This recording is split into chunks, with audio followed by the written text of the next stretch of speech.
une valeur juridique au regard du Code civil, par laquelle donc M6 s'engageait à faire en sorte que le club puisse verser à la ville et désormais à la métropole les sommes qu'il lui doit, c'est-à-dire une redevance annuelle, une participation aux charges annuelles d'entretien de la pelouse et, le cas échéant, un intéressement au chiffre d'affaires réalisé par le Football Club des Girondins de Bordeaux selon les termes prévus à l'article de la convention qui nous liait. Je rappelle la formulation de cette lettre d'intention. Nous avons le plaisir de vous confirmer que notre société ne se désintéressera pas de la situation financière et du sort de sa filiale Football Club des Girondins de Bordeaux et fera en sorte que cette dernière, en application de l'article 20, etc. de la Convention, exécute ses engagements à votre égard au titre des 3 points que j'ai soulignés tout à l'heure, la redevance annuelle, l'entretien de la pelouse et l'intéressement au chiffre d'affaires. Nous avons donc demandé à ce que le repreneur prenne le même engagement et, après de longues discussions dont je vous fais l'économie, nous avons atteint cet objectif en obtenant une lettre d'intention que nous avons fait valider par un avocat spécialisé, un cabinet qui s'appelle Bird & Bird, qui a constaté que le degré d'engagement du repreneur, c'est-à-dire de GACP, était équivalent à celui de M6. D'ailleurs, la lettre d'intention est rédigée à peu près dans les mêmes termes. Je ne vais pas vous relire le paragraphe correspondant. Et donc, là encore, l'actionnaire de la société Dynamique, qui était le même actionnaire du club, nous garantit le versement de ces différentes sommes. Nous avons également obtenu une lettre d'intention de portée un peu moins nette, un peu moins forte, de King Street, qui s'engage à une obligation de moyens, sinon à une obligation de résultats. Donc ce premier point est acquis. Nous avons aussi fait vérifier la capacité juridique du repreneur à signer la convention, et là aussi, un cabinet d'avocats spécialisé nous a apporté la validation de cette capacité juridique. Il nous restait à vérifier la solidité financière du repreneur, c'est-à-dire non pas de Dynamique, qui est une simple boîte aux lettres, mais de GACP et, in fine, de King Street. La solidité financière de King Street, je crois, ne prête pas à débat. C'est un fonds d'investissement qui a 20 milliards de dollars de capitalisation. Pour GACP, ça a été un petit peu plus compliqué parce qu'il semble que pour une entreprise américaine, la notion de compte certifié n'est pas exactement la même portée que pour une entreprise française. Cela dit, nous avons aujourd'hui des documents qui nous permettent d'apprécier la situation de GACP, qui n'a pas de dette et qui a une capitalisation boursière équivalente à celle que présentait M6 lorsque M6 a contracté avec la ville il y a maintenant plusieurs années, c'est-à-dire à un niveau de quelques 50 millions, un petit peu plus, d'euros. Donc voilà, les 3 conditions posées et qui intéressent directement la métropole ont été, non sans peine, mais enfin, le résultat qui compte, satisfaites. Notre deuxième objectif a été d'obtenir là aussi des garanties, non pas juridiques, mais solides malgré tout, sur l'avenir du club et de sa pérennité. D'une certaine manière, on pourrait nous dire que ce n'est pas notre affaire.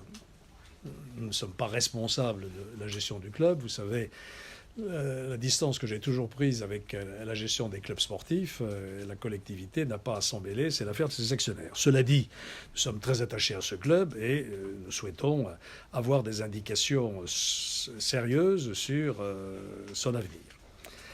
Pour en juger, j'ai attendu l'avis formulé par la Direction nationale du contrôle de gestion, la DNCG, dont c'est le travail, qui a auditionné M6 et les repreneurs il y a quelques jours maintenant et qui a, par courrier et lettre recommandée du 21 septembre, signifié au président du Football Club des Girondins son avis, son évaluation, c'est le terme exact, sur le projet de cession de la SCP Football Club des Girondins de Bordeaux. Il y a plusieurs façons de lire cet avis. Je ne vais pas faire la lecture exhaustive devant vous. Le document sera naturellement distribué. Il est peut-être déjà rendu public par la DNCG. M6 considère, je ne vais pas m'exprimer à sa place, mais que cette évaluation est un feu vert. Pour ma part, je considère que c'est plutôt un feu orange. Et il y a dans ce document un certain nombre de formulations qui appellent de ma part, enfin de mon point de vue, des compléments d'information ou des précisions. Par exemple, je passe sur la complexité du montage juridique et financier. Bon, la DNCG a démêlé un peu cette architecture. En ce qui concerne l'équilibre d'exploitation, en revanche, la DNCG considère que les prévisions de recettes sont relativement modérées, mais évoque des économies de charges de plus de 10 millions d'euros dès cette saison. Et ça a appelé mon attention. Qu'est-ce que ça veut dire que de réduire de 10 millions d'euros les charges du club dès la saison 2018 ? Et là encore, on se trouve devant une incertitude. On peut interpréter cette phrase de la DNCG comme une réduction des moyens du club de 10 millions d'euros. On m'explique, enfin la M6 m'explique que c'est pas ça, et que c'est en réalité l'incidence du départ de Malcolm sur le budget d'exploitation des Girondins qui amène mathématiquement ou arithmétiquement à cette baisse du budget sans que ça limite les autres moyens de fonctionnement du club. Ok, je veux bien admettre cette explication, mais je voudrais qu'elle nous soit donnée de façon beaucoup plus explicite que ce n'est le cas aujourd'hui. La troisième chose, donc complexité du montage juridique, équilibre d'exploitation du club, endettement du club. Dans un premier temps, on m'a expliqué que le club repartait vierge de toute dette et qu'en particulier sa dette vis-à-vis de M6 était complètement apurée. Je découvre aujourd'hui, et ce sont des documents qui datent de quelques jours à peine, que ce n'est pas tout à fait le cas. Que certes, la dette du club vis-à-vis de M6 est annulée, mais que le club contracte une nouvelle dette vis-à-vis de nouveaux prêteurs, notamment d'un fonds qui s'appelle Fortress, si je me souviens bien, à hauteur, là encore, de plusieurs dizaines de millions d'euros. Or, le projet de délibération que j'ai mis en circulation et qui sert à l'information des membres du conseil de métropole n'intégrait pas cette configuration et cet endettement du club. Enfin, nous avons aussi un point d'interrogation sur la gouvernance. Je note que la DNCG souhaite que le repreneur précise ses intentions en ce qui concerne la gouvernance du club et que cette gouvernance soit confiée de préférence à un citoyen français plutôt qu'à un expert du baseball ou du football américain.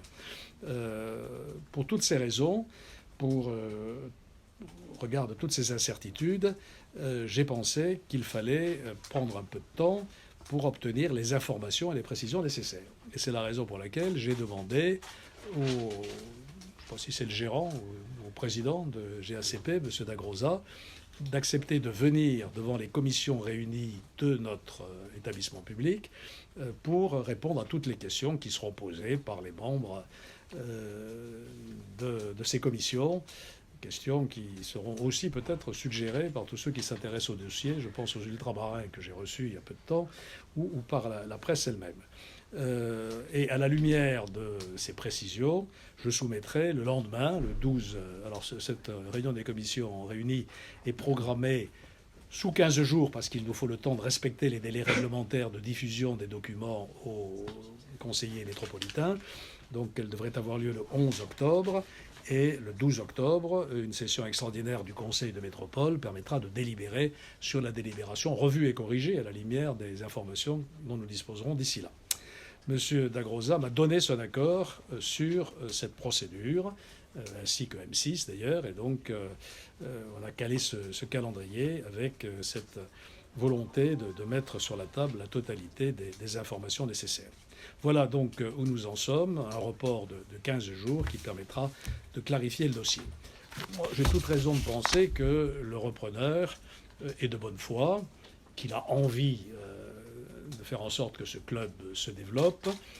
Tous les procès d'intention qui ont été faits, je ne reprendrai pas les expressions argent sale, etc., qui relèvent de la justice pénale, d'un certain point de vue, ni le fait que les choses se passent au Luxembourg. Si toutes les sociétés installées au Luxembourg étaient réputées malhonnêtes, eh bien, à ce moment-là, une partie de l'économie européenne s'effondrerait. Donc ça, c'est pas le problème. Je pense que ce repreneur est de bonne foi. Alors on me dit qu'il s'engage à faire vivre le club pendant 4 à 5 ans. Mais si c'est ça son objectif, c'est peut-être pour le revendre dans 4 à 5 ans. J'imagine pas qu'il va revendre moins cher qu'il n'a acheté. Donc ça veut dire qu'il a un projet de développement du club, de mise en valeur du club pour, le cas échéant, si ses actionnaires le décidaient, se désengager. Donc j'ai toute raison de penser que cette proposition est sérieuse, que ce sont des gens qui sont véritablement motivés et que lorsqu'ils se seront bien expliqués sur les points qui restent encore un petit peu obscurs, eh bien, nous pourrons délibérer positivement dans un délai de 15 jours. Voilà ce que je voulais vous dire. Je voudrais remercier Éric Ardouin qui a conduit les négociations un peu difficiles avec ses partenaires. Il nous trouve trépidailleurs. Il estime que les Français sont très tatillons et exigent beaucoup de choses. J'ai un peu le sentiment, en sens inverse, que les Américains ont un peu de mal à comprendre ce qu'on leur demande, et qu'il faut répéter plusieurs fois avant qu'on obtienne satisfaction. Il y a des choses qu'on a demandées il y a 6 mois qui sont arrivées il y a 2 ou 3 jours, et même cette nuit. Voilà. Donc, en particulier, l'original de la lettre d'intention. On l'a enfin.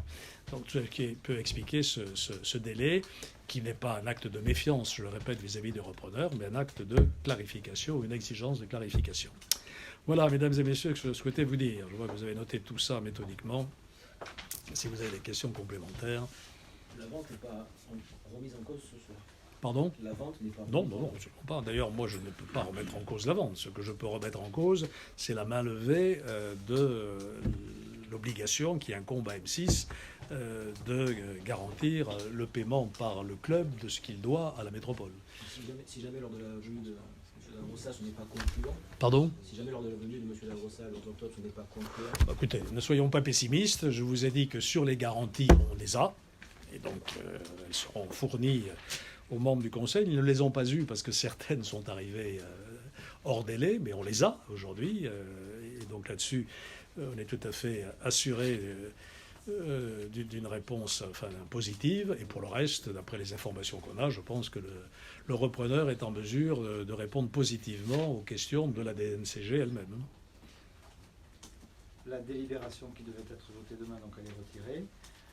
On l'a vu, elle est imprimée. Qu'est-ce qui vous a fait changer d'avis Je viens de vous l'expliquer en long, en large et en travers, là. C'est assez curieux. Je viens de vous expliquer que nous avons appris depuis que cette délibération a été mise en circulation, c'est-à-dire compte tenu des délais réglementaires il y a 15 jours, que à la lumière de l'avis et de l'examen et de l'évaluation, puisque c'est le terme officiel de la DNCG, il y avait des choses qui avaient bougé. En particulier, les dettes contractées par le club et un certain nombre d'appréciations de la DNCG sur son équilibre de gestion, sur les recettes et sur les dépenses. Donc ça, ce sont des faits nouveaux qui sont arrivés depuis cette délibération et qui méritent d'être mis sur la table, d'être portés à la connaissance des conseillers, autrement que par une déclaration verbale, et d'autre part, d'être confirmés par les repreneurs eux-mêmes en direct au cours de cette audition par les commissions réunies.